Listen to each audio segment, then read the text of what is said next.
ನೀನೊಬ್ಬ ಅದ್ಭುತ ನಟ ಅಂತ ಮತ್ತೊಮ್ಮೆ ಸಾಬೀತುಪಡಿಸಿಬಿಟ್ಟೆ.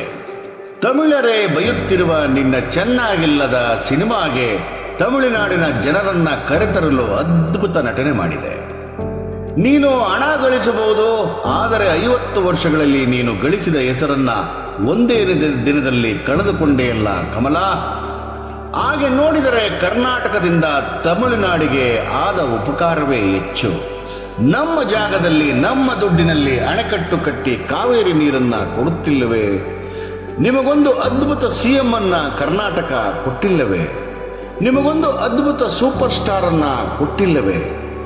ನಿಮ್ಮ ಬಟ್ಟೆ, ಬಾಳೆ, ಮಾವು, ಸಾಫ್ಟ್ವೇರ್ ಇಂಜಿನಿಯರ್ಗಳು, ವ್ಯಾಪಾರಸ್ಥರಿಗೆ ಅದ್ಭುತ ಮಾರುಕಟ್ಟೆ ಕೊಟ್ಟಿಲ್ಲವೇ? ಅರೆ, ನೀನೇ ನಟಿಸಿದ ಮಾತೆ ಆಡದ ಪುಷ್ಪಕ ವಿಮಾನ ಗೆಲ್ಲಿಸಲಿಲ್ಲವೇ? ಇಷ್ಟೆಲ್ಲ ಆದರೂ ಕನ್ನಡದ ಬಗ್ಗೆ ತಪ್ಪು ಮಾತನಾಡಿ ಕ್ಷಮೆ ಕೇಳದೆ ಕೋರ್ಟಿಗೆ ಹೋಗುತ್ತೇನೆ ಎಂದೆ. ಆದರೆ ನಮ್ಮ ಕರುನಾಡಿನ ಕೊರಗಜ್ಜ ಕೋರ್ಟಿನ ಮೆಟ್ಟಿಲಲ್ಲಿ ನಿನ್ನ ತೀರ್ಮಾನವನ್ನು ಮಾಡಿದ್ದಾರೆ. ನೀನೊಬ್ಬ ಸ್ವಾರ್ಥಿ. ನಿನಗೆ ನಮ್ಮ ಭಾಷೆ ಬಗ್ಗೆ ಇಲ್ಲದ ಗೌರವ ನಮಗೆ ಯಾಕೆ ಬೇಕು? ನೀನು ಬೇಡ, ನಿನ್ನ ಸಿನಿಮಾವೂ ಬೇಡ. 18 ವರ್ಷಗಳು ಕಷ್ಟಪಟ್ಟು ದೇಶದ ಎಲ್ಲ ಕಡೆ ಪ್ರಯಾಣ ಮಾಡಿ ಬೆವರು ಸುರಿಸಿ RCB ತಂಡ ಕಪ್ ತಂದರೆ ಈ ರಾಜಕಾರಣಿಗಳು 18 ನಿಮಿಷದಲ್ಲಿ ಅಭಿಮಾನಿಗಳ ಸಂತಸವನ್ನ ಸೂತಕ ಮಾಡಿಬಿಟ್ಟರು. ಅದು ಯಾವ ಪುಣ್ಯಾತ್ಮ ಈ ಐಡಿಯಾ ಕೊಟ್ಟನು ನಿಮಗೆ? RCBಗೆ ಇರುವ ಫ್ಯಾನ್ ಅನ್ನ ನಮ್ಮ ಕಡೆ ಒಲಿಸಿಕೊಳ್ಳೋಣ ಎಂದು. ಇದೇನು ನಿಮ್ಮ ಸರ್ಕಾರದ ಸಾಧನೆಯೇ? ವಿಧಾನಸೌಧದ ಮೆಟ್ಟಿಲುಗಳ ಮೇಲೆ ಮಾಡಲು ಇದೊಂದು ತಂಡದ ಸಾಧನೆ.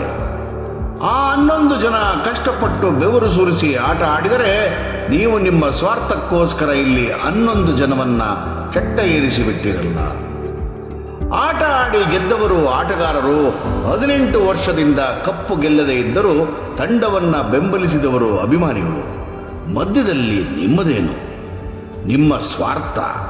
ಆಟಗಾರರು ಮತ್ತು ಅಭಿಮಾನಿಗಳು ಇಬ್ಬರು ನೋಯುವಂತೆ ಮಾಡಿಬಿಟ್ಟಿರಿ. 2 ಘಟನೆಗಳು ಸ್ವಾರ್ಥಕ್ಕಾಗಿಯೇ.